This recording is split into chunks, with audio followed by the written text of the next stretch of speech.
Welcome back, Kindness Nation. Your oxytocin update begins now. Welcome to the Kindness Chronicles, where once again we hope to inject the world with a dose of the Minnesota kindness that it desperately needs.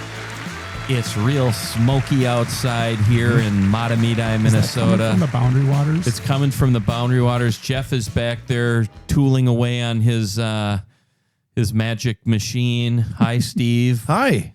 KG is out again. He's we're gonna have to have him on as a special guest one of these days. Maybe at some point. I know. But Jeff, you've been working real hard on this one. Yeah, I'm super excited. Well, take it, man. Every 4 years, the world comes together for soccer's biggest tournament. So Fernandez!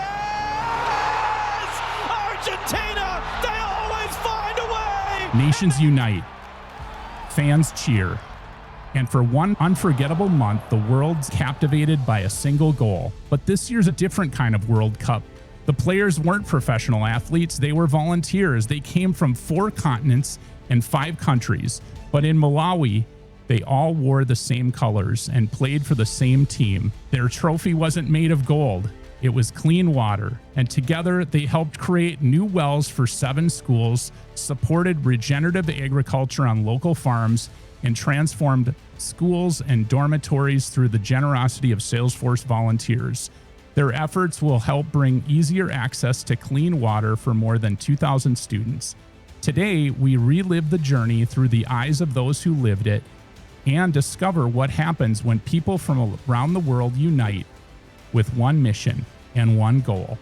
Ladies and gentlemen, please welcome to the Kindness Chronicles, the Salesforce team and the WASH for Life team. Woo! Welcome, everyone. Can you hear us okay? Sure can. Was it February, John, that you were here on our last episode? Yeah, February, Papa Steve and I were present with some of our team from the prior year that was involved with this project in Africa. And with us today are some others that have joined the team since. Awesome. You were getting ready for your trip, which took place in May, back to Malawi.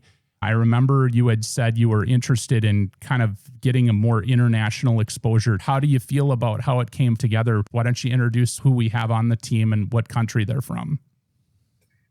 Yeah, it was pretty cool. Like last year we had US and Canada represented, and this year I just kind of felt that if we can broaden awareness, it would increase the impact, as well as maybe lessen some of the travel. So I kind of had my eye on Europe, honestly, thinking, well, they're closer in and maybe they can travel easier than the rest of us coming from further away. Yeah. So I just kind of reached out, and our company, we're in the business in 30 different countries, and tried to make our story from last year available for people to learn about. And the podcast in February was helpful to get a real snapshot of what life is like in Malawi and what impact we potentially could make. And I put the invitation out there and found a whole bunch of like-minded folks. Julia here is my daughter. She was with us last year as well. But everybody else that joined us was new. They came from, as Jeff said, various different countries: US, Canada, Argentina, UK, Australia. And Wow. What was really fun was when we got there, when we realized that almost everybody was from somewhere else originally, in the sense that we had other countries like Poland and Italy and Ecuador, and I'm probably forgetting someone, Japan, India, all Wow. represented. Awesome job. That's cool. And when you got there, it's almost like you formed your own unified World Cup team to help these kids. And I've noticed on the right there, kind of the ringleader of this whole thing. We call him Papa Steve. He's the coach of this team. And can I call you Steve, or do you want me to call you Papa, or what? I don't know. I've been called so many things. You're welcome to How choose which about one. just coach for this episode? We'll call you coach. And so Sounds great. the first day, it looks like you guys went to somewhere called the Tembwe Farm. It was on the 17th of May. Tell us about Patrick and how you met him. I met Patrick when he was going to Lakeland University a number of years ago, actually probably 11 years ago, when he was attending Lakeland as a student. And then eventually he came back again to get his master's degree. And he became a contact and a friend, and he was highly respected by all the Malawians over there. So that's how I originally met him. And when the Grow Girls started to put this program together, these are grade school children putting this program that started this that we're all participating in. He was the natural guy to go to. And he had actually done work on an aquaponics farm here in Sheboygan County. Many of the teachers at the school had been over there to help him build his business over there. So that's how we met Patrick. And over now that we've had 69 boreholes, and we've had such a wonderful relationship with his family feels like a second part of our family. And so that's basically how I met him. And boreholes are basically these wells that you're standing around right here, right? You put in wells, and you've been doing that for how long? Basically, we started this program about 11 years ago, and it continues to work. And so all these have come in since then. And of course, with Salesforce now, it's like everything's on steroids. The whole thing is picked up, and the energy is so much higher. So we're just so pleased. Coach Mr. Papa Steve, see, I threw it all in there. Coach Papa Steve. We just had a picture of the whole group up there, and I'm wondering if you only invite attractive people to participate. There seems to be the number one. That's the number Okay, one. I just wanted to make We certain. need good-looking, wonderful people, and the thing you can't see is the size of their hearts. These people have listen, there you this go, guy. right there. It really gets me. That's the main thing. Do we get to talk to Phillip about what just happened in Argentina? Those Messi jerseys, clearly there's some, I don't know, favoritism going toward a particular team. That just tickles my heart to see that. Phillip? Well, can you blame the Malawi people for choosing the right side? So, yeah, well, there's a lot of excitement here in Argentina. I'm based in Buenos Aires, which is the capital city of Argentina. And there's a hell of a noise outside. Argentina has just made its way into the World Cup finals by beating England in the semifinals. So That's we're cool. against Spain on the finals on Sunday. Oh, how cute. And hopefully we'll be like that little kid over there. Oh, my gosh. Enjoying and dancing ourselves around. So quite But a match. You packed all these jerseys up, and you donated not only jerseys, but goals and maybe soccer balls and things. Tell us a little about what you brought on this trip. Yeah, well, I decided there's kind of like a funny feeling about us Argentines that we want to share our country with the whole world. So I decided it was a great idea to pack soccer jerseys, or soccer as you called it, we call it football. And what better thing to do it than to pack a Messi jersey? He's our best ambassador, and football is something worldwide. You know, it's not exclusive to any country. It's not like maybe rugby, baseball, or American football. You know, and so I decided it was a great idea to share our flag in that way. And Jon took some soccer goals, and then Tom had taken some football, some soccer balls, and it all added up quite naturally, because you just need a soccer ball to be happy with that. You don't need more than that. And when you added the goals, the kids were like over the moon. You know, Wow. they really enjoyed the fact of now they have a soccer pitch in their own orphanage. It's in their own home, you know, and that is quite something. That's super fun. I just have one last Argentina thing. Yeah. My son works for an accounting firm, PwC, which is a big accounting firm. And some of his favorite coworkers happen to be from Argentina. He said they're just the hardest working, kindest people. So let's hear it. You know, not only are you good at soccer, football, whatever we're calling it, you're also apparently good at counting beans. It would seem so, yeah. PwC it's quite strong over here. Yeah, there's a lot of it's a big company over here in Argentina. Very cool. What is it like to be a guest at a family farm like that, in an orphanage? Do you feel welcomed, or are they scared of you? What happens when you first arrive at a place like that? I would say maybe at first there's a little bit of like intimidation on both sides. Like, I think it's kind of like, oh, but it's just a unfamiliar situation, I feel like, for a lot of people going into that. But then as soon as one person smiles or like waves or even like high fives, there's a lot of high fiving, a lot of handshaking, and someone like breaks the ice, it's immediate smiles and like welcomes, and even song singing and gift giving and just everything all over the place. And so I think it can be intimidating at first, but then you see how welcoming they are and how happy the kids and teachers and staff and everyone that's there to welcome us, and know like how far, I guess, we came to be there and how much we want to be there. Mm-hmm.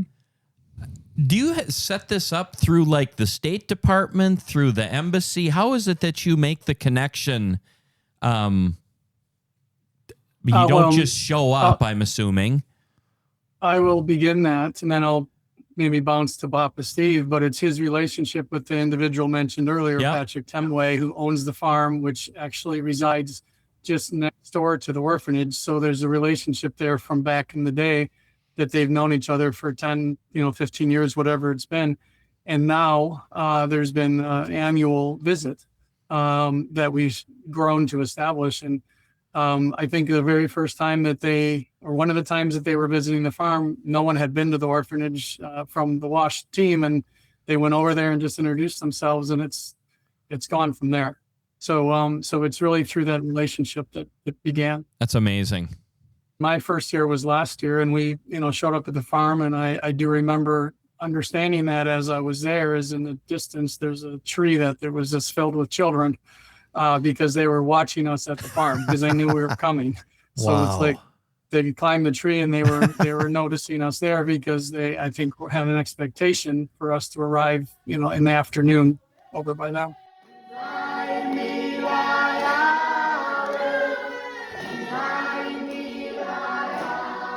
Joey, what did it feel like when they were singing to you like that there?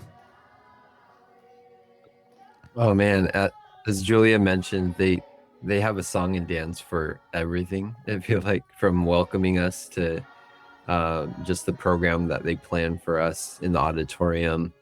I think just hearing their voices and no instruments, just the a cappella voices really just moved me to tears and gave me goosebumps in the moment, just because the passion, the conviction, the love that they sing with would touch anyone's heart, really. And just the privilege to be there in person, and to even just share a few gospel songs and play my guitar with some of the kids just really touched my heart. Yeah, I feel like in the last visit that we had with your group, the group that went ahead of you had the same experience. They heard these kids' voices from afar, and as they got closer, the kids, welcomed them with this song. And I think it's so amazing how you guys, the language is not a barrier with music. Once you get music going, it is such a connector, and that's kind of a theme with our show we see all the time. Looks like you have a little travel guitar there. That's kind of cool. Yeah, I was able to find that on Marketplace because my standard guitar is a little too bulky to bring on the plane. I'm just curious what's the difference between a travel guitar? Is it because it's smaller? Either he's an enormously large man. No, it's just easier to travel with. Okay. Guitars are pretty big. That's like a Western style guitar. It's not a ukulele. That's a guitar, and it's just like a great thing you could bring along. So, where are you calling from? From California, the San Francisco Bay Area. Oh, okay, very cool. Yeah, we're all over the place. Yeah. I want to hear from Sarah. Is it about a chicken gift? What's that all about? Tell us about that. Absolutely. Hi, everyone. Sarah. I'm based in Toronto, Canada. Thanks for having me. The chicken story. Last year, if you listened to the previous episode, you would have heard that we were gifted a chicken at one of the schools. That's right. And this year, we were gifted 2 chickens at one of the schools. And in addition to that, visiting Patrick's farm, what seems to be a tradition is we catch the chickens. We, as in the folks who went on this trip, capture the chickens, slaughter the chickens, and then they go off and they cook it for us, and it becomes part of our lunch. So, sounds a little bit odd to receive chickens as a gift and to go to someone's house and, they make you slaughter the chicken and eat it. But I got very curious about this because it seemed to be a theme. And after doing some research, we should be very honored to be a part of this tradition at the Tembwe Farm and to be gifted chickens, because we are very privileged in the areas we come from where, you can store chicken in your freezer. You could go to the store and buy chicken if you want to cook it. Whereas in Malawi, they don't necessarily have fridges. And so, if someone slaughters a chicken to feed their guests, it's really an act of, hospitality and respect and honor. Because if you think about how much time went into raising that chicken, it's not like they have an unlimited amount of chickens in their coops. They maybe have 5 or 6 chickens. So it's quite an honor for, Patrick and his family to take 2 of their chickens and then, slaughter them and feed them to us, is really an act of them welcoming us and them showing us how important we are as visitors and how honored they are to have us. So yeah, that's what I learned. And I think, going into this trip next year, we'll probably look at that experience very differently. And I would imagine you'd be expecting 3 chickens if we're doing the, managing the numerology. I've always, I can't help but make a comment like, I've never really been a fan of getting to know my food before I eat it. But this puts a lovely twist on that. And we live in a very, as she mentioned, we live in a very different place. My question, what language do they speak in Malawi? What is the main language? There's multiple languages spoken. They speak Chichewa and English are the 2 government-approved languages. So English is one of the government-approved languages? Yes. Oh, wow. That helps a lot. But not necessarily well known by many. It helps a lot in the cities, not necessarily the villages. Okay. I understand, Sarah, you had to kind of pull together a lot of equipment and supplies to bring there. And what are we looking at here? Yes. So this is my mother. God bless her. I brought her over to my house when I had a friend of a friend donate 36 sheet sets for the beds at the orphanage. Oh, sweet. And, I was very excited to receive this until I realized, I need to somehow get these sheet sets to Malawi. And at this point, I had already collected so many donations from friends and family, and I knew I needed to get these sheet sets over there because it would be such a blessing to the orphanage. And so, I used my call a friend, and I called up my mom, and she came over and helped me, remove all of the packaging from the sheet sets, fold them in a way that they would be more compact, and then we vacuum sealed everything to get them to fit in the suitcases. So I guess one of the things that was a bit nerve-wracking for me on this trip was being nervous about customs opening up one of the vacuum sealed bags because everything packed like sardines into my suitcase. Everything was vacuum sealed. And so I was concerned that they would pierce one of those packages and there would be no way I could get that back into my suitcase. So thankfully that did not happen.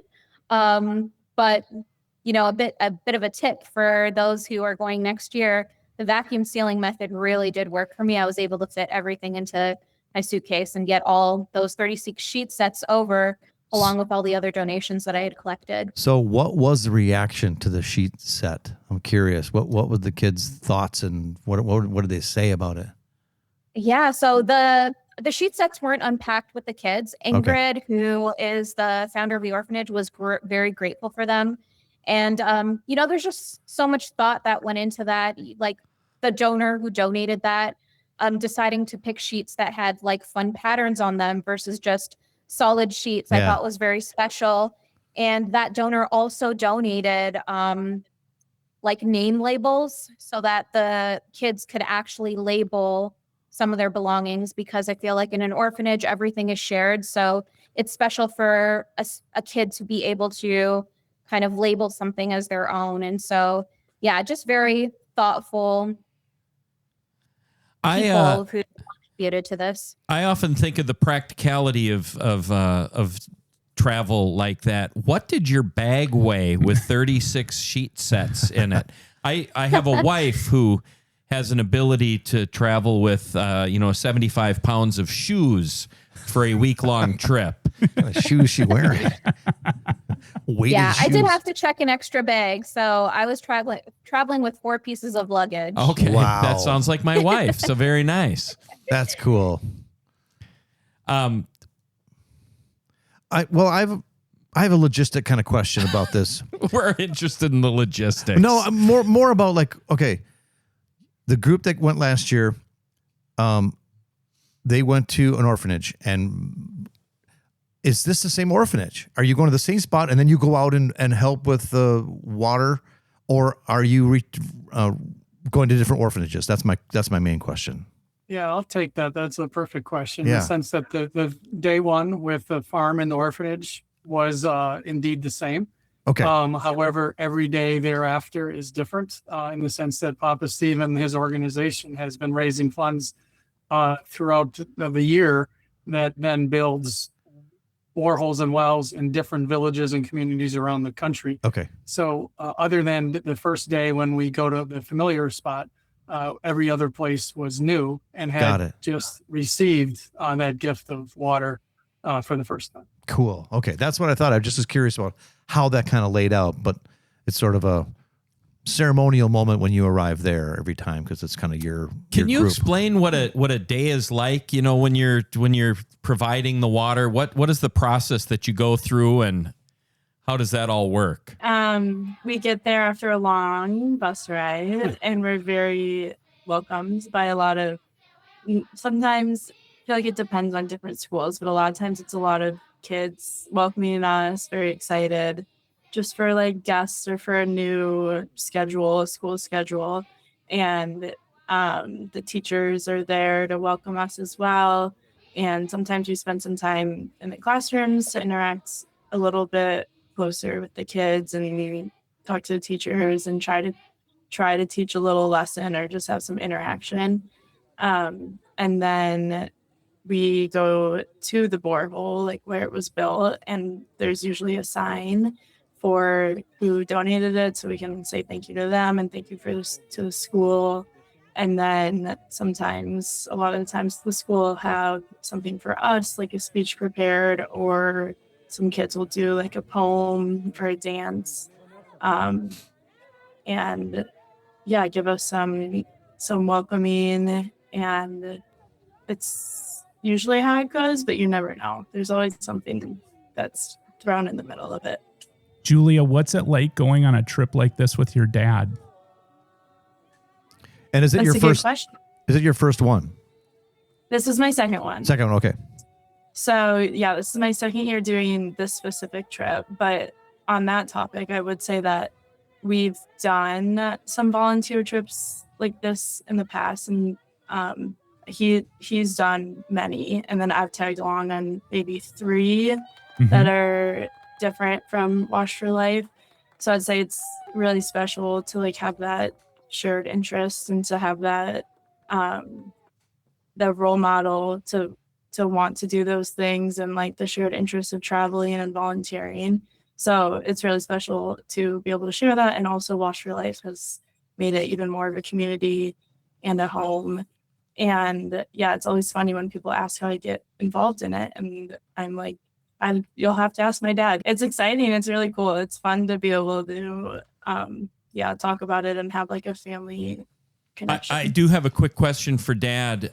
Does Julia try to control all the music? Like, do you have to listen to her music constantly? She's got a good musical taste. Oh, there so you go. helpful. That's a great Yes. answer. Good response. But she's actually a lot of help. So like the first year, social media, she kind of helped with that kind of stuff and photos and all the things that I am not as good at. And then the second year, having her there, just veteran, I'd say, for the group that hadn't been there, she's coaching me a bit and things that I should know, and it was great traveling together. So.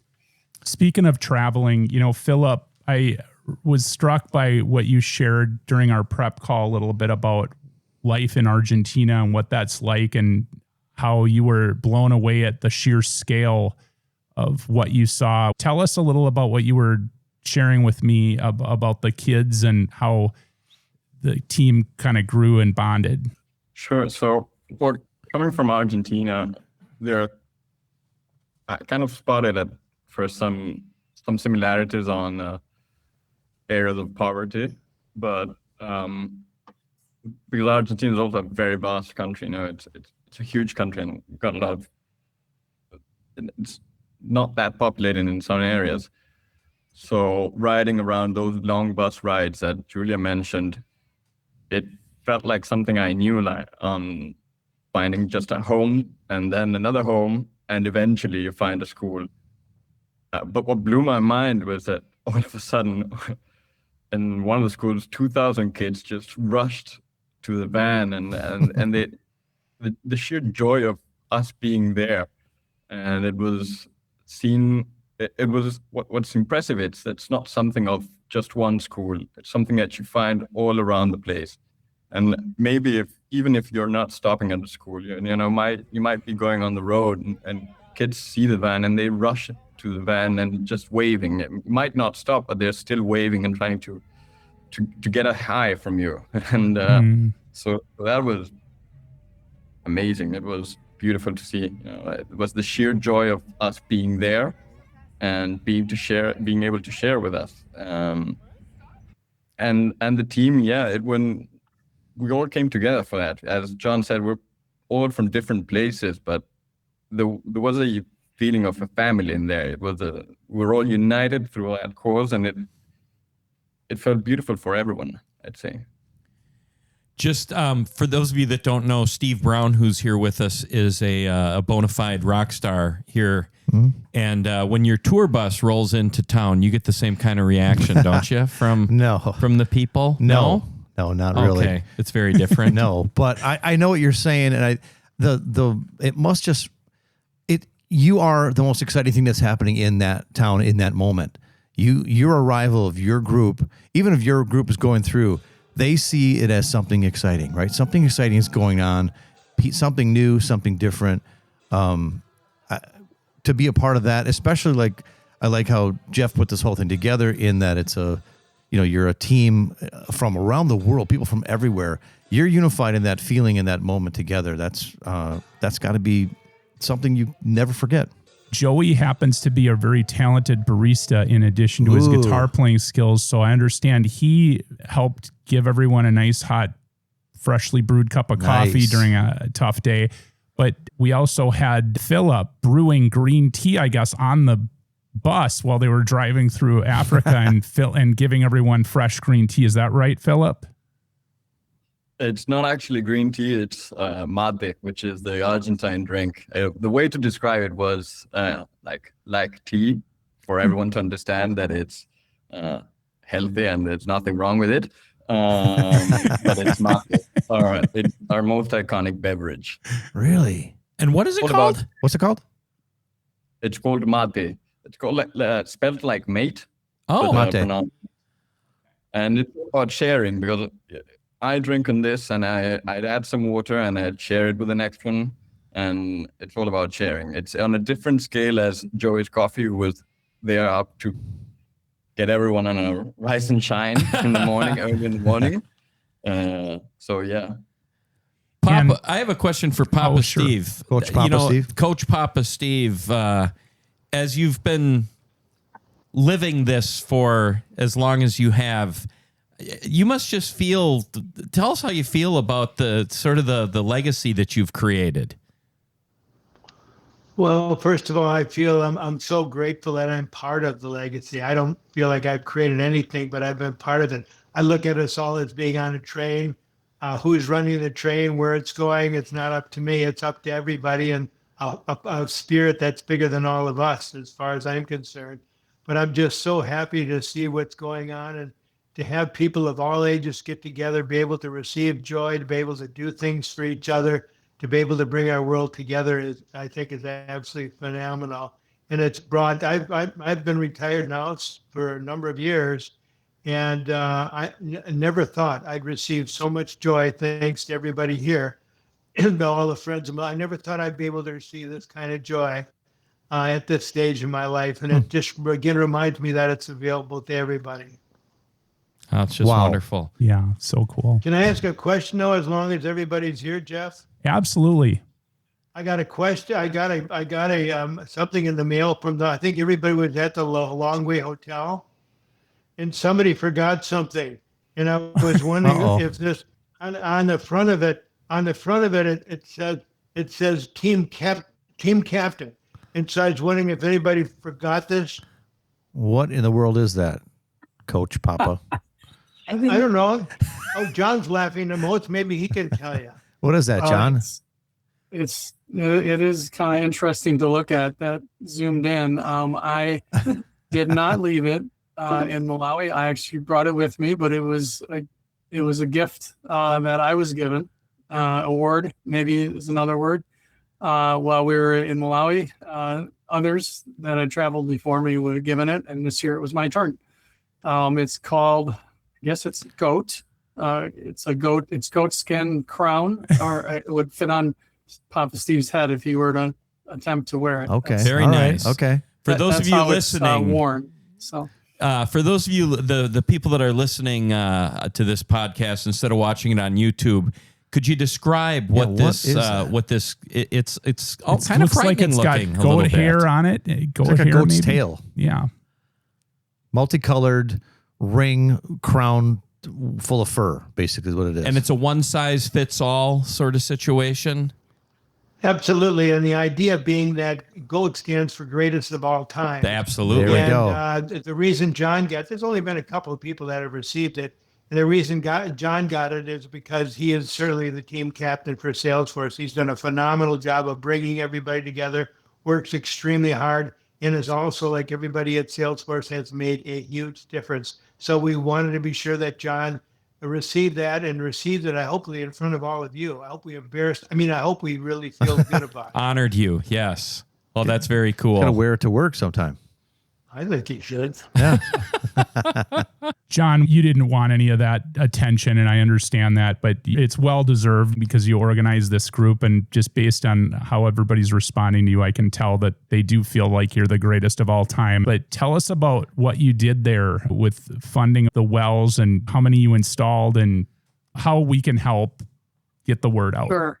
Yeah, every dollar matters to the cause of building these wells and other projects that we've taken on while there. From the Salesforce perspective, though, we kind of set a goal that everybody would raise a certain amount of money. That amount through the Salesforce program is doubled. So if somebody raises $500, it becomes $1,000, and it all goes toward the cause of building a borehole or a well for a community in need. Those are identified throughout the year and then selected based on their application. We've also been able to extend that beyond the boreholes in some situations. So, for example, we fixed the roof. That was we didn't personally fix it, but we donated the money that paid the individuals that repaired the roof that had termite damage, and we're planning now what we do next with some of the other funds that have been donated from the individuals that are traveling, or from their friends at work, or from their family outside of work. So everybody, contributes something, and it comes to a certain amount that we then are be able to take on these projects and help the folks that can benefit from them. The pictures that we're seeing of these children in Malawi just scream oxytocin. Joyous. The joyfulness. Yes. Describe, why can't we be like that? Why can't we experience that kind of joy here in the good old USA? Yeah. I don't know if I can say this right, but one of the folks that was with us, Sachi, had kind of written about that post-trip, and she wrote about abundance and scarcity. And the abundance that we all have, and that is more physical conveniences, but maybe we're scarce in some of the internal feelings that we all have, and there it's kind of the opposite. God, what a brilliant observation. Yep. Very smart. Just kind of illustrating on that, this is kind of a funny story, but listen to the kids Contest. singing and rejoicing and laughing and having fun as the Americans and the tourists, or missionaries, I should say, are trying to figure out how to do what they do, which is carry the water on their head. And So they're a just bit of an enjoying it. explanation there is the water is retrieved by the children in a pail from a stream until the borehole now resides outside their school, and then they can fill the pail more easily, but they still have to carry the pail and they still have to pump the well, right? But so here we are, there's Sarah or I or There you are. others on the team taking our turn to see if we could possibly balance that 5-gallon pail of water on our head and walk down the street as they do. And you'll see the two that could and those that couldn't. Mind you, it's an empty pail that we're trying to balance in these videos. So And one more thing is there in the picture that just previous to this one was Patrick Tembwe. So this is one of the students at the school. Mm-hmm. But just before that was play the it farm owner that we spoke to. And I was just going to mention, as a person with an unusually large cranium, I feel like this might have been something that I would have excelled at. You missed your calling. Yeah, I missed my calling. You remember, like, did any of you play high school football, like the American football? They used to hand out helmets at the beginning of the season, and all the kids on the team would get one kind of helmet, and the coach would look at me and say, "We got something special for you, kid." And honestly, I had to wear a different brand of a helmet, and to this day, I'm troubled by that. Clearly, I've got problems, but again, A lot of brains. yeah. Is that what it is? Yeah. I'm not sure that's the case.